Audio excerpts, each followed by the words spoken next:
going to say one of the key points that we were wanting to discuss as well was the achievement gap Yeah. for SEN students and PRU students. I'm happy to open up to both of you as to sort of discussing that. What would the achievement gap sort of be an issue there for SEN, if anyone wants to dive into that?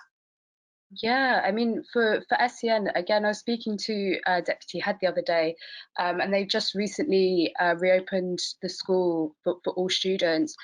And she was talking about how there was this kind of withdrawn look on a lot of the children's faces because they're coming from, especially when with children who love consistency and routine because of the conditions they have. Um, being taken out of that because of, say, COVID, and now going back into school, there's so much change to their routine, and that has caused a lot of anxiety and nervousness. And I definitely feel that in the next coming term in September, that is going to have a massive impact on achievement gap. Yeah, for sure.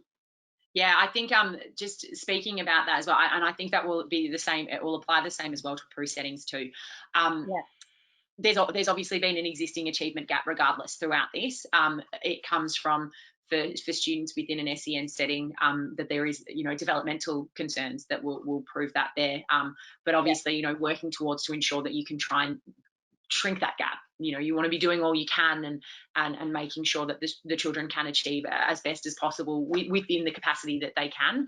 And mentioning before, those small victories, those small moments can be really huge moments for a child. So it's recognizing that to make sure that that gap is shrunk.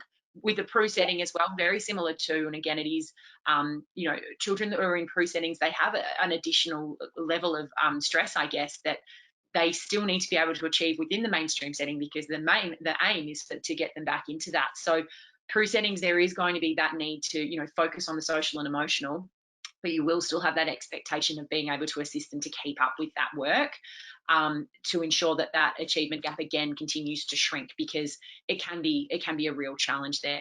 Kelly, did you want to add anything onto that as well? I think that my key point was about the big sort of the achievements in terms of um, that the big wins in schools, in special needs schools and in PRU schools, are actually may only be little steps, and recognizing that and being there and doing what you can to support that. So that was what my key point was in terms of PRU settings, and just understanding that it's a lot more about the life skills, as well as more so sometimes than it would be about the kind of the hardcore kind of curriculum things. So that's perfect, Phoebes.